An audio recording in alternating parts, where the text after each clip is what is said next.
Radio.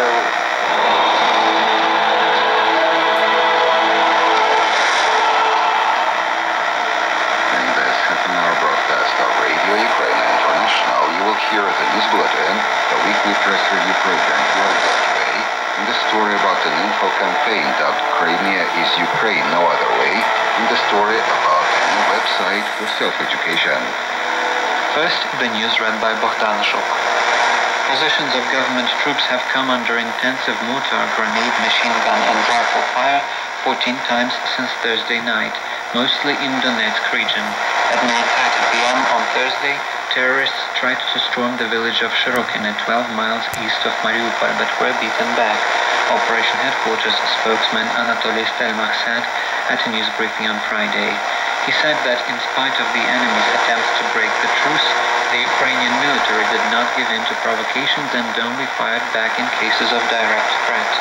According to the spokesman, government forces were in the second phase of the withdrawal of heavy weapons from frontline areas in accordance with the Minsk agreements. The withdrawal of Grad multiple launch rocket systems was completed yesterday. The next stage, the withdrawal of Uragan systems, will begin later on Friday. We have brought reporters to observe the process, Stelmach said. Military operations spokesman Andriy Lysenko reported on Friday that 4 Ukrainian soldiers were injured in the operation zone the past day. Death toll in the Wednesday methane blast at a coal mine in Donetsk, eastern Ukraine, has risen to 34.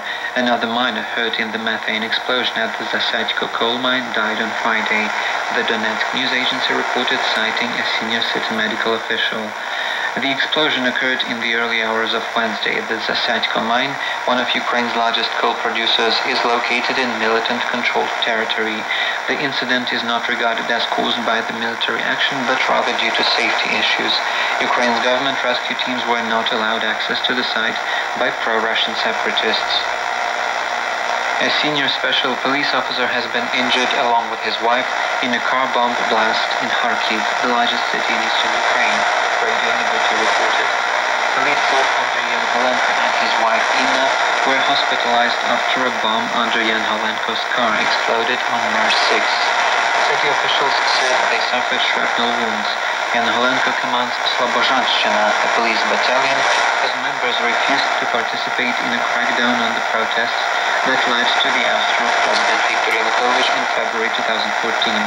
An aide to Interior Minister Arsen Avakov said authorities were treating the blast as a suspected terrorist act.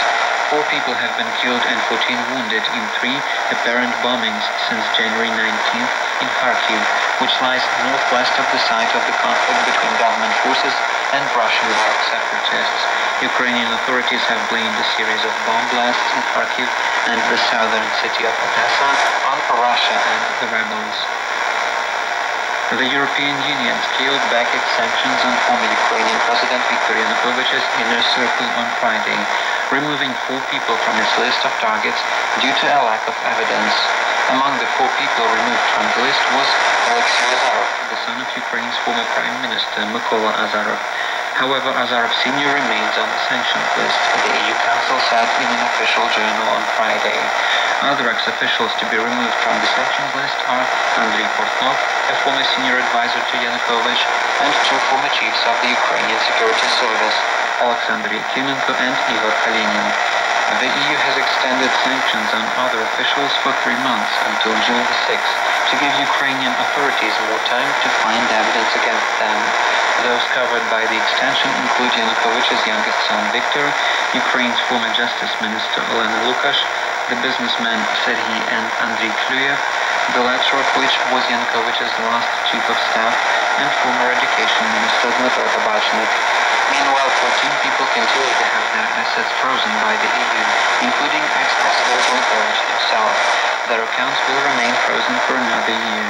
This list includes Yanukovych's eldest son, 3 former ministers of Interior, Income Tax and Energy, ex-prosecutor general, former National Bank governor, and an ex-parliamentarian. And that's